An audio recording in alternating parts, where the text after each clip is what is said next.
lề lão thưa quý vị.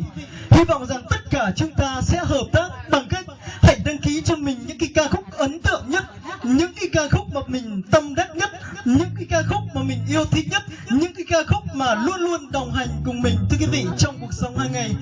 Và đây cũng chính là cơ hội tuyệt vời nhất sau những giây phút làm việc mệt nhoài để tất cả chúng ta tự thưởng cho mình bằng hình thức giải trí ấn tượng như thế này thưa quý vị. Và tại sân khấu của đôi bạn trẻ Bim và Phun ngày hôm nay,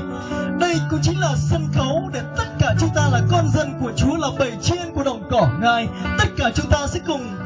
tôn vinh Đức Chúa Trời. Đây cũng có là một mối thông công trong công việc của Chúa. Đây là cơ hội tuyệt vời nhất để tất cả chúng ta cùng làm sáng danh Chúa thưa quý vị. Như trong Thi Thiên có nói rằng hãy phô cho thế gian đều biết về sự diệu kỳ và tình yêu cao cả của Đức Chúa Trời. Và rất hy vọng rằng một lần nữa tất cả các bạn trẻ chúng ta hãy tự tin, chúng ta hãy lên đây và đăng ký cho mình những cái ca khúc để tất cả chúng ta sẽ cùng bước vào chương trình. Với những ca khúc tiếp theo sau đây sẽ là ca khúc rất tuyệt vời thưa quý vị.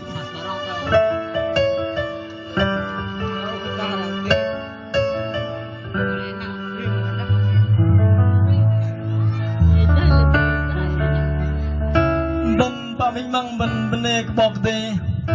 narno jin nar lưng nargo loh cả đi đằng nar này do cái thời lưu vân bắt trong hơi bạ về phun hầm bim mà sư ức sĩ đằng mẹ cha cha từ đây đằng bạ tập vô mà sư hơi bạ tây ạ bì bal thân nó là cả khăn mạ căn nar sư mày lăng mạ măng sư không năm mang lam sư kli mạ mi tí sư ức tuân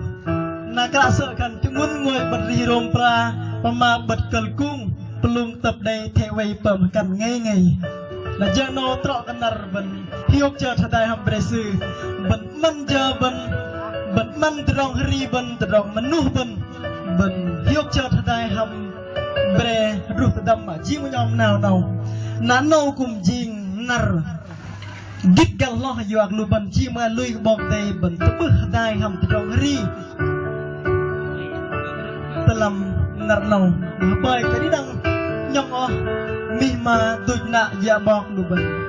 bangai bu de jingam bagang bok de benam to ban chi mat ban bangang bok de na pa min pat dang hapai ka lu ban hadirin hadai na kaplah chang go lu ban de nam to pin ri ang dang ka ka yang bok de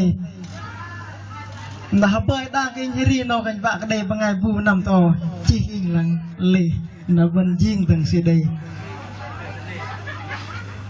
đây pin ri ang bok đây jeung ngam kal ba sekan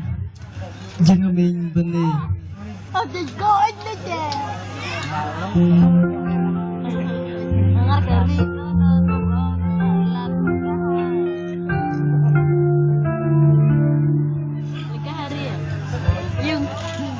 nggak benar sih leng.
cho khiếp kinh vây quay,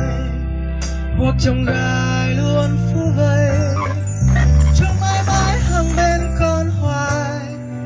Con sẽ luôn dựa nương cứu Chúa, mọi điều Cha vẫn luôn luôn ban phước trong đời, con đây sẽ không sợ chi.